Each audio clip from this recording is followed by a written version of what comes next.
गोर लगै छी समस्त मिथिलावासी के। हम मैथिली नीतू झा अहाँ सबके एकटा फूल छीटऽ के गीत सुनाबऽ जा रहल छी।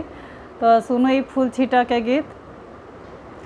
फूल छीटऽ में लागे सोहान, राम जी के कोबर में फूल छीटऽ में लागे सोहान, राम जी के कोबर में।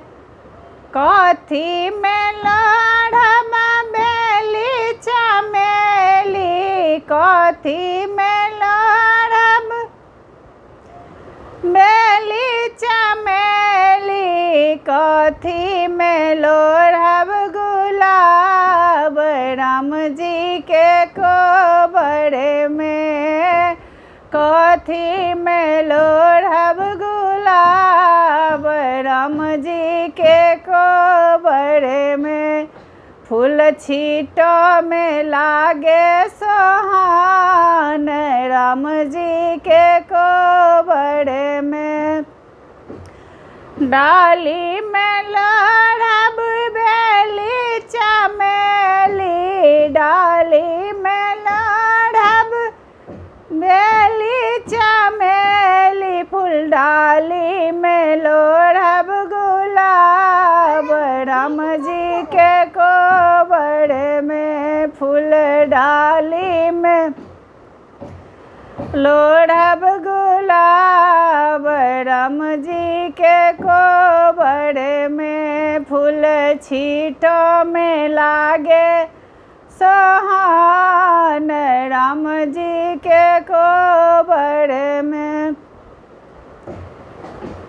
किनका पर छीटब बेली चमेली, किनका पर छीटब बेली चमेली, किनका पर छीटब गुलाब, राम जी के कोबर में। किनका पर छीटब गुलाब, राम जी के कोबर में। फूल छीटऽ में लागे सोहान, राम जी के कोबर में। बिसहरि पर छीटब बेली चमेली, बिसहरि पर छीटब बेली चमेली, गौरी पर छीटब गुलाब, राम जी के कोबर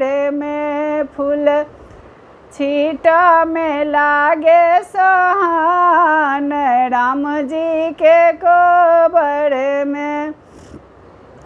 किनका सँ मांगब धन लक्ष्मी, किनका सँ मांगब अनधन लक्ष्मी, किनका सँ मांगब सोहाग, राम जी के कोबर में। किनका सँ मांगब सोहाग, राम जी के कोबर में। फूल छीटऽ में लागे सोहान, राम जी के कोबर में। बिसहरि सँ मांगब अनधन लक्ष्मी, बिसहरि सँ मांगब अनधन लक्ष्मी, गौरी सँ मांगब सोहाग, राम जी के कोबर में। बिसहरि सँ गौरी सँ मांगब सोहाग, राम जी के कोबर में। फूल छीटऽ में लागे सोहान, राम जी के कोबर में।